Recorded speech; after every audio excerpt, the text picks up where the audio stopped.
Hello hi my friend and sisters, कैसे हैं आप लोग। मैं अपर्णा शुक्ला सफलता विद अपर्णा में आपका स्वागत करती हूं। आई होप आप लोग भी बिल्कुल स्वस्थ होंगे, सर्दियों में अपना ध्यान रख रहे होंगे। आज हम लोग कुछ चीज़ें जानेंगे। स्मार्ट फैक्ट्स मैंने लिखा है, महत्वपूर्ण स्मार्ट फैक्ट। कहने का मतलब ये है कि ये जो चीज़ें हैं वो मैंने प्रसार शिक्षा से ली हैं, जो आपके एग्ज़ाम में आती हैं लेकिन मोस्टली आपकी बुक में नहीं मिलती हैं। जो आप बुक पढ़ते हैं, चाहे वृंदा सिंह है, मंजू पाटनी है, आप बक्सी है, कोई भी बुक पढ़ते हैं उसमें ये बहुत बहुत बहुत रेयर मिलता है।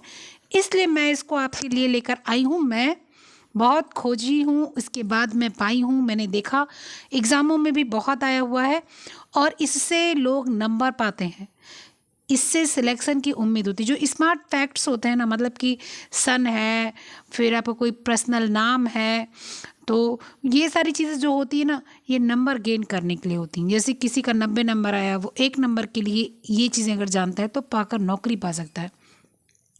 इसलिए मैं महत्वपूर्ण चीज़ें बीच बीच में बताती रहती हूँ। आज मैं ये बता रही हूँ, ये पहली बार बता रही हूँ स्मार्ट फैक्ट्स, वरना मैं वॉइस नोट में तो बहुत इंपॉर्टेंट चीज़ बताती हूँ। मतलब मैं उसको ऐसे खोज के लेके आती हूँ ना कि जो मेरे साथ ग्रुप में जुड़ा है और जो वॉइस नोट सुनता है साथ साथ नोट करता है, वो पक्का ये मान ले, अगर वो पढ़ाई करता है साथ साथ वॉइस नोट, मेरे वीडियोस और जो है मेरे ग्रुप से जुड़कर क्वेश्चंस वगैरह डालता रहता है, तो उसका सिलेक्शन तो होगा ही होगा। आगे ईश्वर की मर्जी, सब भगवान की, सब कुछ चीज़ कर्म होता है तो कुछ भाग्य भी होता है। ठीक है, चलिए आइए शुरू करते हैं। तो स्मार्ट फैक्ट्स में हम लोग शुरू करेंगे, कोई नंबर वंबर नहीं है, बस एक तरफ से जानना चालू करेंगे और सुनेंगे, समझेंगे और पढ़ेंगे। आपको क्या करना है, आपको जो है स्क्रीनशॉट्स लेना है, या मैं ये जो मैं यहाँ बता रही हूँ वो मैं शेयर करूँगी अपने ग्रुप पर पीडीएफ के फॉर्म में, आप वहाँ से जुड़कर इसको प्राप्त कर सकते हैं। ठीक है, चलिए तो शुरू करते हैं। पहला है, संचार एक प्रकार की शिक्षा है। ठीक है, संचार एक प्रकार की शिक्षा है जिसका उद्देश्य मनुष्यों के मानसिक दृष्टिकोण तथा पद्धति में परिवर्तन लाना है। ठीक है, नेक्स्ट है, मनुष्य द्वारा विकसित आरंभिक लिपियों में चित्रलिपि या फोटोग्राफी का नाम प्रमुख रूप से आता है। मनुष्य द्वारा विकसित आरंभिक लिपि है, उसमें चित्रलिपि और पिक्टोग्राफी का नाम प्रमुख रूप से आता है। ठीक है, फिर क्या है, पिक्टोग्राफी से ही विकसित होकर भाव लिपि या ऑडियोग्राफी बना है। आइडियोग्राफी हो गया क्या, कि जो हम लोग पिक्चर भी ले लेते हैं और बोल भी लेते हैं। ठीक है, सुना आइडियोग्राफी बना लेते हैं, वो चीज़ें। लिपियों के विकास में लोकोग्राफी का स्थान प्रमुख है, जिसमें प्रत्येक शब्द के लिए एक स्वतंत्र चिन्ह होता है। मतलब कि लिपि मतलब होता है लेख। लिपियों के विकास में लोकोग्राफी का स्थान प्रमुख है, मतलब लोकोग्राफी जो होता है वो लिपियों के विकास के लिए होता है, जिसमें प्रत्येक शब्द के लिए कोई ना कोई चिन्ह होता है। आपको पता है जो लिपि होती है लिखी हुई, ठीक है, कुछ चिन्ह के माध्यम से भी जानकारी हो सकती है। जैसे भाई लड़की बना है, लड़का बना है, तो वो चिन्ह ही है। अब हम लड़की बनी तो महिला, लड़की, कन्या कुछ भी समझ सकते हैं। लड़का बना है तो पुरुष, मर्द, बच्चा, बूढ़ा आदमी कुछ भी समझ सकते हैं। ठीक है, इसके बाद में नेक्स्ट ऑप्शन क्या है, नेक्स्ट टर्म क्या है, कागज का आविष्कार चीन में हुआ। इसे साइलुन ने वृक्षों की छाल, पुराने कपड़ों के टुकड़ों तथा मछली पकड़ने के पुराने जाल के मिश्रण से बनाया। कागज का आविष्कार कहाँ हुआ, चीन में हुआ। इसे साइलुन एक प्रजाति थी, साइलुन ने वृक्षों की छाल, पुराने कपड़ों के टुकड़े और मछली पकड़ने वाली जाल से बनाया था। कागज का आविष्कार चीन में 105 ईस्वी में हुआ था, मतलब बहुत पहले की बात है। जर्मनी के जोहानेस गेटेनबर्ग ने वर्ष 1400 के पूर्वार्ध में चल टाइप का आविष्कार किया, जिसने प्रिंटिंग प्रेस स्थापना का मार्ग प्रशस्त किया। ठीक है, प्रिंटिंग प्रेस का जो मार्ग था, मतलब कि प्रिंटिंग प्रेस चालू करने का जो है श्रेय इन्हीं को जाता है। चालू इन्होंने नहीं किया था, इन्होंने शुरुआत 1400 ईस्वी में की थी, जर्मनी के जोहानेस गेटेनबर्ग ने की थी। वो जो है चल टाइप, मतलब कि हाथ से चलाने वाला टाइप राइटर वगैरह जो था उसको वो उन्होंने टाइप करने वाला सिस्टम लगाया था। फिर टाइप राइटर आया, फिर प्रिंटिंग प्रेस आया, फिर बदलते रहे। ठीक है, फिर क्या है, फिर है कि 1930 में रंगीन फोटोग्राफी की शुरुआत हुई। 1930 में रंगीन फोटोग्राफी की शुरुआत हुई। भारत में वर्ष 1870 में प्रेस के इतिहास की नींव पड़ी। प्रेस मतलब आयरन वाला प्रेस नहीं, प्रेस मतलब प्रिंटिंग प्रेस की बात हो रही। ठीक है, यहाँ सर्वप्रथम जेम्स ऑगस्टस हिक्की द्वारा बंगाल गजट नामक प्रथम समाचार पत्र के प्रकाशन का शुभारंभ किया गया। कहाँ पर जो है, जो प्रेस का इतिहास 1870 में पढ़ा। 1870 में सबसे पहले जेम्स ऑगस्टस हिक्की द्वारा बंगाल गजट एक पेपर आया था, सबसे पहला पेपर था। बंगाल गजट नामक जो समाचार पत्र के प्रकाशन का यहाँ से शुभारंभ हुआ था। कहाँ से, जो है जो 1870 में प्रेस बना था। भारत में 1784 में कलकत्ता गजट का प्रकाशन प्रारंभ हुआ। 1784 में जो है कलकत्ता गजट का प्रकाशन प्रारंभ हुआ। अच्छा, एक क्वेश्चन मैं यहाँ पर ये पूछना चाहती हूँ। देखूँ मैं जितने लोग मेरे पास हैं, जुड़े हैं, करीब 350 लोग जुड़े हुए हैं, और जो है पढ़ने वाले तो बच्चे फिलहाल बहुत कम हो गए इस समय। पता नहीं कैसे कौन एग्ज़ाम पास करेगा, कैसे कौन नौकरी पाएगा, उसको मैं नहीं बता पाऊँगी, क्योंकि जो पढ़ता नहीं है उसके लिए नौकरी इतना आसान भी नहीं है। नौकरी बिना पढ़े मिलती नहीं है। जहाँ लोग 200, 250, 300 लोग देख रहे थे, तहाँ आज 50 लोग, 60 लोग देख रहे हैं। तो इसका मतलब 50 से 60 लोग को नौकरी करनी है और किसी को नौकरी नहीं करनी है। इसीलिए तो उतने ही लोग सक्रिय हैं भाई। जितने लोग सक्रिय हैं उतने लोग को नौकरी करनी, जितने लोग सक्रिय नहीं है उसको नौकरी नहीं करनी। चलो ठीक है, जिसको नौकरी करनी है, जो लोग सक्रिय हैं, वो लोग कमेंट बॉक्स में बताएंगे कि भारत का पहला अखबार कौन सा है। ठीक है, कमेंट में बताएंगे भारत का पहला अखबार कौन सा है। और अगर नहीं पता होगा तो भी कमेंट में बताएंगे कि भारत का पहला अखबार आप बता दीजिए कौन सा है। मत बताइएगा कि मुझे नहीं पता है, ये मत कहिएगा। बस ये कह दीजिएगा कि जो है दीदी मुझे ये बता दीजिए कि भारत का पहला अखबार है कौन सा। देखते हैं कितने लोग कमेंट करते हैं। मैं तो पहले तो ये देखूंगी कितने लोग कमेंट करते हैं और उनका मैं नाम बताऊंगी जितने लोग कमेंट करते हैं, और उसके बाद कमेंट जितने लोग करते हैं उसका मैं नाम बताऊंगी, और मैं ये भी देखूंगी कितने लोगों ने आंसर दिया है। ठीक है, चलिए नेक्स्ट पॉइंट क्या है, आइए नेक्स्ट पॉइंट हम लोग देखते हैं।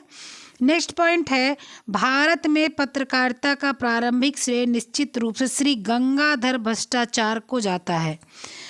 भारत का पत्रकारिता का प्रारंभिक श्रेय निश्चित रूप से श्री गंगाधर भट्टाचार्य को जाता है।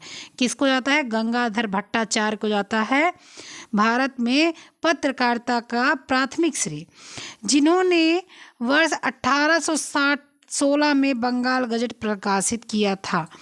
भारत में पत्रकारिता के राजकुमार श्री राजा राम मोहन राय को माना जाता है। भारत में पत्रकारिता का राजकुमार कहने का मतलब पत्रकारिता को बहुत अच्छे से आगे करने के लिए, पत्रकारिता को बहुत अच्छे से जो है विकास करने के लिए राजा राम मोहन राय को जाना जाता है। ठीक है, चलिए नेक्स्ट पेज पे आते हैं। कुछ यहाँ भी इम्पोर्टेंट फैक्ट्स आपके लिए मैंने रखे हुए हैं, आइए इसको भी जानते हैं। हिंदी के प्रथम समाचार पत्र प्रकाशित होने का श्रेय उदंड मार्तंड समाचार पत्र को जाता है, जिसको वर्ष 1826 में कलकत्ता से प्रकाशन हुआ। ठीक है, हिंदी के प्रथम समाचार पत्र प्रकाशित होने का श्रेय उदंड मार्तंड समाचार पत्र को जाता है, जिसका वर्ष 1826 में कलकत्ता से प्रकाशन शुरू हुआ। वर्ष 1829 में राजा राम मोहन राय ने हिंदी भाषा में बंगदूत प्रकाशन आरंभ किया। वर्ष 1821 में बंगला में संवाद कौमुदी, 1822 में मीरत उल अखबार फारसी में प्रकाशन का श्रेय राजा राम मोहन राय को जाता है। वर्ष 1916 में विश्व का प्रथम रेडियो समाचार अमेरिका में प्रकाशित हुआ। ठीक है, फिर ब्रिटेन में सन 1822 में ब्रिटिश ब्रॉडकास्टिंग कंपनी की नींव पड़ी, जिसे 1 जनवरी 1927 को ब्रिटिश ब्रॉडकास्टिंग कॉरपोरेशन कर दिया गया, जो बीबीसी के नाम से भी आज घर घर में जाना था। बीबीसी लंदन, आप लोग के नाम सुने होंगे घर में, मम्मी से पूछिएगा अपने कि बीबीसी लंदन कुछ था, तो बीबीसी लंदन था क्या? ब्रिटिश ब्रॉडकास्टिंग कॉरपोरेशन था बीबीसी लंदन। ठीक है, चलिए भारत में 31 जुलाई 1924 में मद्रास प्रेसिडेंसी रेडियो क्लब द्वारा हल्के फुल्के मनोरंजन से संबंधित कार्यक्रम प्रसारित हुए। कब? 1924 में कुछ रेडियो के माध्यम से कुछ हल्के फुल्के मनोरंजन के कार्यक्रम प्रसारित किए गए। भारत में नियमित रेडियो प्रसारण एक गैर सरकारी संस्था इंडियन ब्रॉडकास्टिंग कंपनी द्वारा 23 जुलाई 1927 में प्रारंभ हुई। इसके बाद में कुछ और फैक्ट हैं, आइए उसको भी देखते हैं। दिल्ली केंद्र से आकाशवाणी की शुरुआत वर्ष 1936 में हुई। संचार साधन में प्रसार कार्य की सफलता उसके कार्यक्रमों की रुचि एवं प्रकाशों पर पूर्णतः निर्भर करती है। संचार प्रक्रिया के अंतर्गत संचार का प्रथम कार्य संदेश या उसकी विषय वस्तु का चयन करना होता है। प्रसार शिक्षा से संबंधित 26 जनवरी 1947 में कृषि दर्शन शीर्षक के रूप में कृषि शैक्षणिक कार्यक्रम का आरंभ हुआ। प्रसार शिक्षण कार्यक्रमों को दूरदर्शन द्वारा प्रसारित करना संचार का उपयुक्त एवं सही साधन माना जाता है। ठीक है, आइए नेक्स्ट कुछ और पॉइंट्स हम लोग देखते हैं, कुछ और अच्छे स्मार्ट पॉइंट। ये तो और भी अच्छे स्मार्ट पॉइंट है जो बिल्कुल से आपके बिल्कुल सटीक बैठेंगे। आइए देखते हैं। श्यामपट्ट एवं प्रदर्शनी के संचार के शिक्षण साधन के अंतर्गत सबसे सरल एवं प्रभावी सामग्री के रूप में जाना जाता है। एपिडायस्कोप के द्वारा अपारदर्शी वस्तुओं का भी प्रोजेक्शन किया जा सकता है। प्रोजेक्शन मतलब उसको प्रोजेक्ट करके देखा जा सकता है। गृह विज्ञान में प्रसार शिक्षा का प्रादुर्भाव 24 मई 1954 को हुआ। इसमें USAID United state agency for international development, जो उस समय यूनाइटेड स्टेट TCM के नाम से जाना जाता था, तथा फोर्ड फाउंडेशन की सहायता प्रदान की थी। ठीक है, ध्वनि चलचित्र स्ट्रिप्स को प्रोजेक्टर द्वारा चलाया जाता है तथा इसमें चित्र के साथ विवरण भी रिकॉर्ड होते हैं। ठीक है, चलिए नेक्स्ट कुछ और हम लोग चीज़ें जानेंगे, कुछ और फैक्ट्स जानेंगे, बहुत ही बढ़िया, बहुत ही अच्छा, बहुत ही इम्पोर्टेंट। चलिए, प्रसार शिक्षा विद्यालय से बाहर की शिक्षा है जिसके अंतर्गत लोगों को अपने ही प्रयासों से समस्याओं का समाधान करने की शिक्षा दी जाती है। प्रसार शिक्षा के अंतर्गत प्रौढ़ शिक्षा और अनौपचारिक शिक्षा का समावेश होता है। प्रसार शिक्षा अत्यंत गत्यात्मक और लचीली होती है। यह व्यवहारिक विज्ञान के रूप में कार्य करती है। प्रसार शिक्षा के मूल्यांकन के लिए संगणना विधि का निर्देशन तकनीकी विधि के माध्यम से आंकड़े एकत्रित किए जाते हैं। एपिस्कोप को संचार के परावर्तित प्रक्षेपण के अंतर्गत सम्मिलित किया जाता है। प्रसार शिक्षा में संचार के प्रत्यक्ष प्रक्षेपण के अंतर्गत फिल्म स्ट्रिप्स, स्लाइड एवं प्रोजेक्टर को सम्मिलित किया जाता है। ठीक है, चलिए कुछ और इम्पोर्टेंट पॉइंट हम लोग जानते हैं। आइए इसको और बढ़िया है ये पॉइंट कुछ और बढ़िया है, आइए जानते हैं।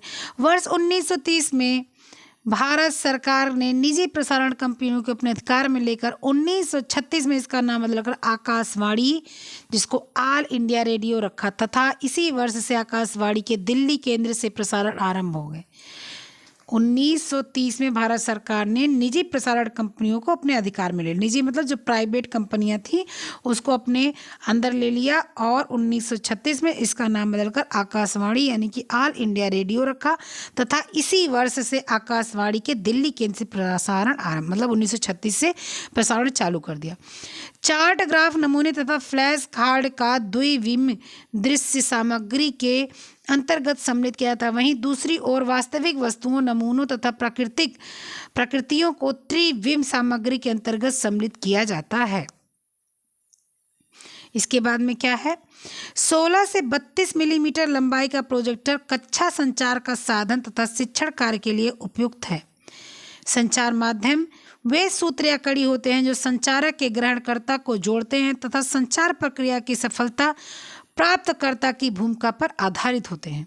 फिल्म स्ट्रिप्स, स्लाइड्स, प्रोजेक्टर आदि को प्रसार शिक्षा के संचार के प्रत्यक्ष प्रक्षेपण के अंतर्गत सम्मिलित किया जाता है। नेक्स्ट क्या है? आइए ये भी देखते हैं। नेक्स्ट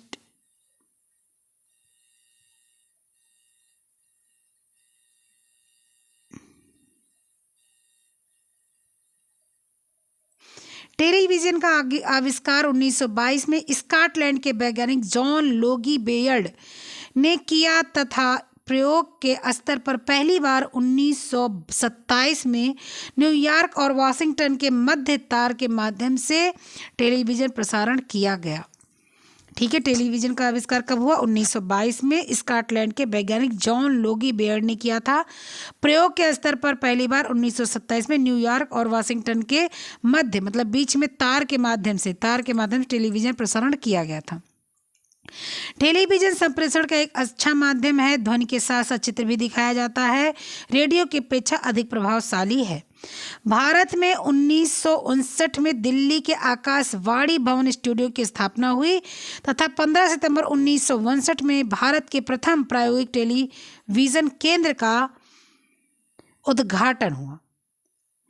फैक्स प्रणाली का विकास स्कॉटलैंड के वैज्ञानिक अलेक्जेंडर द्वारा प्रथमतः 1842 ईस्वी में किया गया।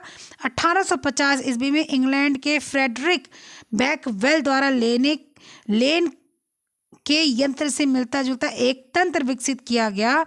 1900 के आरंभ में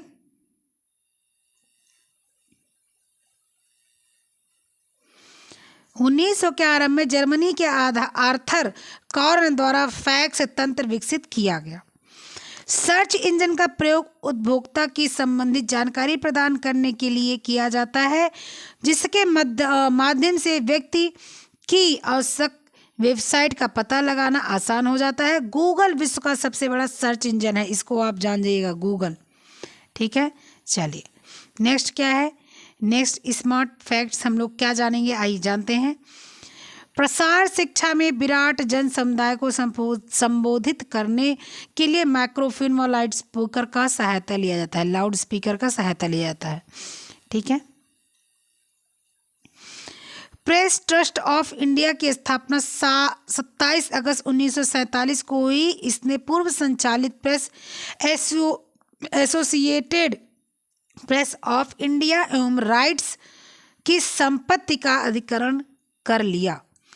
यूनाइटेड न्यूज़ ऑफ इंडिया वर्ष 1959 में एक कंपनी के रूप में रजिस्टर्ड की गई।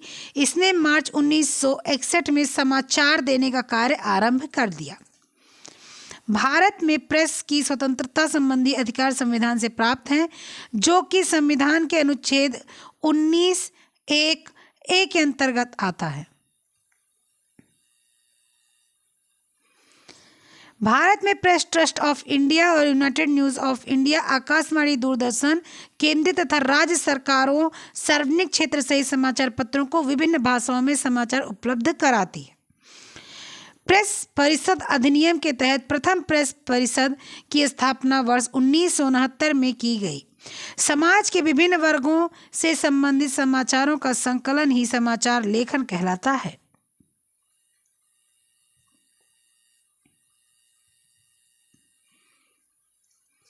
छब्बीस जनवरी 1967 दूरदर्शन पर कृषि दर्शन शीर्षक के रूप में शैक्षणिक कार्यक्रम आरंभ किया। प्रदर्शनी के समय का निर्धारण अधिकाधिक सहभागिता हेतु स्थानीय त्योहारों तथा मेलों का चुनना चाहिए। मृदुला सेठ ने गृह विज्ञान के प्रसार शिक्षा को 3 भाग में विभाजित किया है: प्रसार शिक्षा, प्रसार सेवा एवं प्रसार कार्य।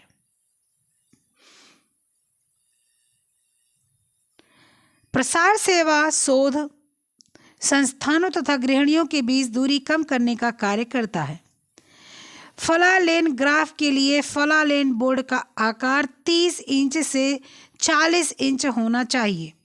जन साधारण प्रणाली के लिए चलचित्र, रेडियो डायग्राम इत्यादि का प्रयोग किया जाता है। ये कुछ इम्पॉर्टेंट फैक्ट्स थे जो हम लोगों ने देखे और समझे, सुने। ठीक है, हम लोगों ने जो क्या किए, देखे और सुने। ठीक है, ये कुछ इम्पॉर्टेंट फैक्ट थे जो मैं आप लोग को बताना चाहती थी। ठीक है, जो आपको मैं बताना चाहती थी इसलिए कि ये आपके लिए बहुत ही इम्पॉर्टेंट होने वाला था।